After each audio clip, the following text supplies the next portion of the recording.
नमस्कार, आप देख रहे हैं किस्सा यूपी का। मैं हूं Parveen Shaikh. Anti paper leak bill पर आज संसद में चर्चा के दौरान समाजवादी पार्टी प्रमुख अखिलेश यादव का पूरा फोकस MY समीकरण पर दिखाई दिया। अखिलेश यादव के पीछे बैठी डिंपल यादव और सपा सांसद इकरा हसन सिर्फ शेम शेम बोलती नजर आई। वहीं सपा प्रमुख बिल के प्रावधानों पर बात करने की बजाय मंदिर चढ़ावा चोरी, कॉकरोचों के विरोध प्रदर्शन पर ही बोलते दिखे, जिस पर सदन के भीतर राजनीतिक माहौल और ज्यादा गर्मा गया। पेपर लीक जैसे गंभीर समस्या पर बने कानून की चर्चा में सिर्फ अखिलेश यादव अपनी राजनीतिक इंटरेस्ट की बात करते ज्यादा दिखे। उनके इन तेवरों से साफ है कि विपक्ष एक बार फिर इस चर्चा में धराशायी हुआ। अखिलेश का मकसद सरकार को कटघरे में खड़ा करना था या बिल के प्रावधानों पर सार्थक बहस करना। सपा चीफ ने संसद के मंच को भी चुनावी संदेश देने का मंच बना दिया। इन मुद्दों पर चर्चा के लिए स्टूडियो मौजूद हैं कैपिटल टीवी के executive editor Rajeev Kumar. Rajeev sir, आपका बहुत बहुत स्वागत है। धन्यवाद। एंटी पेपर लीक पर संसद में चर्चा, लेकिन अखिलेश यादव जिस तरह से इस पर बहस में प्रावधानों की बजाय राजनीतिक इंटरेस्ट की बातें करते दिखे, क्या वो बड़ी गलती कर गए? देखिए, अखिलेश यादव गलतियां ही करते हैं और गलतियों का भुगतान समाजवादी पार्टी को भुगतना पड़ेगा। जो तरीके अभी अखिलेश यादव के दिख रहे हैं वो वही तरीके हैं जो राहुल गांधी के दिखाई पड़ रहे हैं लगभग पिछले एक दशक से। राहुल गांधी भी इसी तरीके से राजनीति कर रहे हैं। अखिलेश यादव जो बेहतर राजनीति कर सकते थे, उन्होंने अपने आप को राहुल गांधी के संगति में बिठाकर पूरी तरह से चेंज कर दिया। जैसे कहते हैं, संगत से गुण होत है, संगत से गुण जात। अगर गुण अवगुण पर संगति का प्रभाव न पड़े तो लोगों को एक दूसरे से प्रभावित होने और करने की जरूरत ही नहीं पड़ेगी। और राहुल गांधी के उसी रास्ते पर चलते चलते अखिलेश यादव उत्तर प्रदेश के अंदर ये दिखा दिए कि नहीं, हमारा दुश्मन है भारतीय जनता पार्टी, हम भारतीय जनता पार्टी से लड़ रहे हैं, हम योगी से लड़ रहे हैं और योगी से लड़ते हुए, भारतीय जनता पार्टी से लड़ते हुए अब हम ये सोचने पर मजबूर हो गए हैं कि अगर उत्तर प्रदेश से भी लड़ना पड़े, अगर देश से भी लड़ना पड़े तो फिर हम लड़ लेंगे, हमें कोई फर्क नहीं पड़ता। हमें सिर्फ कुर्सी चाहिए और कुर्सी के लिए राष्ट्र, देश या प्रदेश या फिर किसी राजनीतिक पार्टी से कोई लेना देना नहीं है। यही तरीका राहुल गांधी का भी रहा है। इसलिए जब बिल पर चर्चा हो रही है तो बिल पर चर्चा के दौरान भारतीय जनता पार्टी के नेता शांत रहे, क्योंकि उनको चर्चा में पार्टिसिपेट करवाने के लिए इन नेताओं को मान मनोबल करवाना पड़ा था।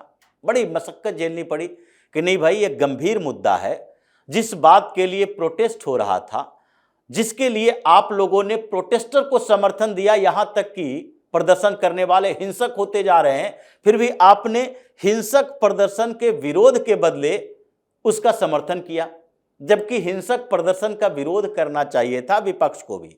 अगर आप सपोर्ट कर रहे हो किसी मुद्दे पर किसी प्रदर्शनकारी को, जैसे ये कॉकरोचों का समर्थन कर रहे थे, तो उस समय तक तो ये समर्थन जायज है जब तक ये जंतर मंतर तक सीमित था। जंतर मंतर के बाद अगर पार्लियामेंट तक इन लोगों के मार्च में कोई हिंसा नहीं हुई होती तो भी समर्थन जायज था। लेकिन इनको बैलेंस तो बनाना चाहिए, डेमोक्रेसी यही कहता है। लोकतंत्र में आप विपक्ष में बैठे हो, इसका मतलब PM in waiting, CM in waiting, government in waiting हो, यानी आप कभी भी सरकार में आ सकते हो, कभी भी आप चीफ मिनिस्टर बन सकते हो, कभी भी आप प्राइम मिनिस्टर बन सकते हो। ये वेटिंग वाली पार्टियां होती है जो सरकार बनाने के लिए इंतजार कर रही है। अखिलेश यादव भी यही कर रहे हैं।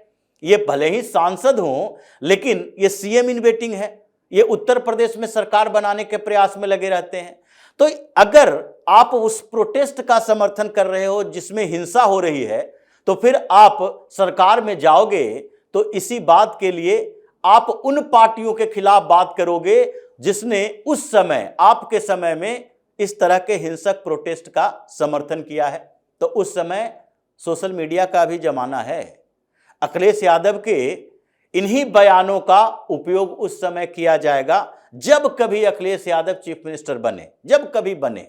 ये संभावनाएं थोड़ी धूमिल होती जा रही है जिस तरह की राजनीति ये कर रहे हैं। इसलिए जब पेपर लीक के खिलाफ बन रहे इस कठिन कानून, कठोर कानून, इसके ऊपर चर्चा हो रही है, तो आपको इसी के ऊपर केंद्रित रहना चाहिए। आपको बताना चाहिए कि ये एजुकेशन रिफॉर्म की चर्चा नहीं है, ये पेपर लीक यानी कि एग्जामिनेशन में, कोई भी पब्लिक एग्जामिनेशंस होते हैं यानी सरकारी नौकरियों के लिए, सरकारी कॉलेज स्कूल में एडमिशन के लिए इस तरह के एग्जामिनेशन होते हैं, उसमें जो धांधली हो रही है अलग अलग जगहों पर, और ये धांधली केवल भारतीय जनता पार्टी की सरकार होने के कारण नहीं है, ऐसे कितनी सरकारें आई गई, सारी सरकारों में होती रही है, क्योंकि इसमें किसी पार्टी के अकेले होने की बात नहीं है, बल्कि ये एक सिस्टम बना, पेपर लीक का सिस्टम, ये एग्जामिनेशन में धांधली का सिस्टम, और ये सिस्टम जब बन गया है तो उसको तोड़ते तोड़ते वक्त लगता है। ऐसा नहीं है कि अपराध का एक सिस्टम बन गया, अपराधी बन गए, ऑर्गेनाइज्ड क्राइम डेवलप हो गया, तो फिर ऑर्गेनाइज्ड क्राइम को तोड़ने में 2 महीना लगेंगे लगभग। ये लंबे समय तक एक गुंडे की हत्या की गई, दूसरा पैदा हो गया, दूसरे को जेल भेजा गया, तीसरा पैदा हो गया, ये चेन बन जाता है जिसको तोड़ने में लंबा वक्त लगता है, पुलिस को भी, प्रशासन को भी, सरकार को भी। इसी तरीके से एक करप्शन का सिस्टम बन गया। अभी तक 1947 से लेकर अब तक ये सबसे ज्यादा कांग्रेस की सरकारें रही। ये करप्शन की बात आज भी राहुल गांधी करते हैं।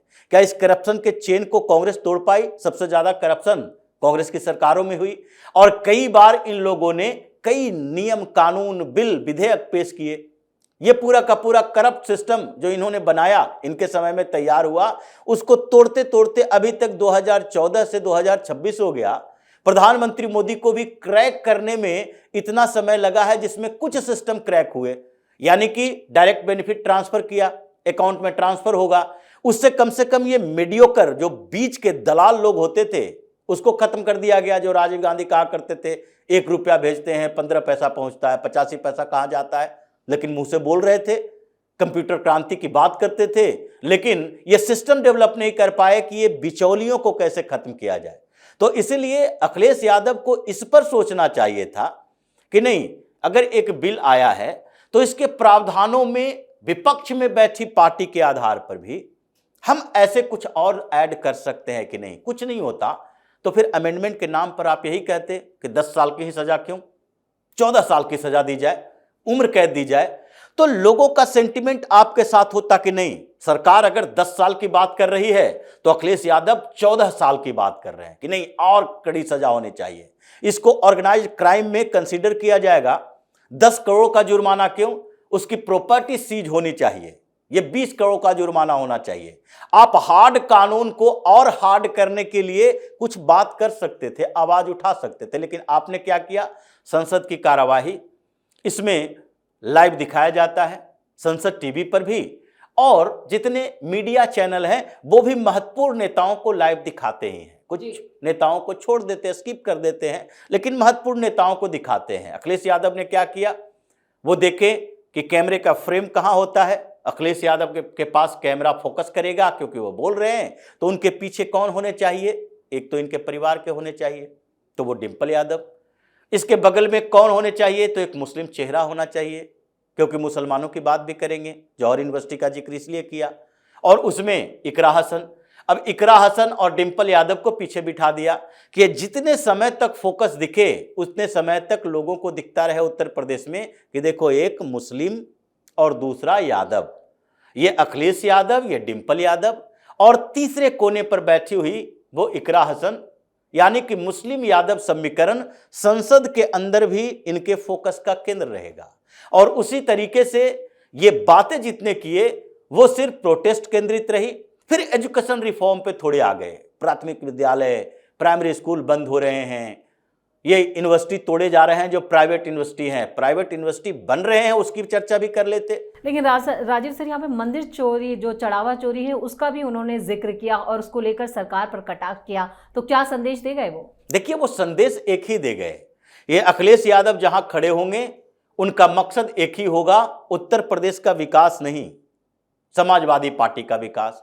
अखिलेश यादव जहां खड़े होंगे उनका एक दूसरा ही मकसद होगा कि समाजवादी पार्टी में मुलायम सिंह यादव के परिवार का विकास, यानी कि अखिलेश यादव के परिवार के सारे लोग, चाहे धर्मेंद्र यादव हो, शिवपाल यादव हो, रामगोपाल यादव हो, डिंपल यादव हो, ये सारे लोगों का विकास होना चाहिए। और उत्तर प्रदेश के विकास का मतलब इनके लिए सिर्फ है का विकास, वहाँ पर व्हाइट हाउस टाइप के मकान होने चाहिए, हेलीपैड होने चाहिए, बेहतर व्यवस्था होनी चाहिए, क्योंकि इन लोगों का गांव है। तो ये पूरा केंद्रित इनको इन्हीं चीज़ों पर रहता है। तो संसद में बोलने का मौका इनको इसलिए दिया गया कि सरकार अभी चाह रही है कि विपक्ष कुछ बोले, और इसलिए एक इंटरप्शन इनके ऊपर हुआ और उसमें अखिलेश यादव तिलमिला गए, कुछ बोलने के लायक नहीं रहे। क्योंकि किरण रिजिजू ने सवाल किया कि अब प्रोटेस्ट हंगामा की बात कर रहे हो, आप अपने पिता से पूछ लिए होते या पूछे होंगे कि इमरजेंसी के दौरान क्या स्थिति हुई थी, और आपकी पार्टी भी इमरजेंसी के दौरान बने उन नेताओं में से एक नेता आपके पिताजी थे जिन्होंने अपनी पार्टी बनाई, बाद में जनता परिवार ही है। तो ऐसी स्थिति में अखिलेश यादव के पास बोलने के लिए कुछ था नहीं कि इमरजेंसी के समय जो बर्बरता हुई थी उसका 0.001% उसके बाद के किसी मूवमेंट के खिलाफ नहीं हुआ। यहां तो संसद मार्ग पर प्रदर्शन कर रहे हो, यहां प्रधानमंत्री आवास के घेराव करने की तैयारी कर रहे हो, फिर भी क्या हुआ? लाठीचार्ज, फिर भी कुछ लोगों को की पिटाई हुई। ऐसा नहीं हुआ कि गोलियां चला दी गई, ऐसा नहीं हुआ कि इन लोगों की हत्या कर दी गई।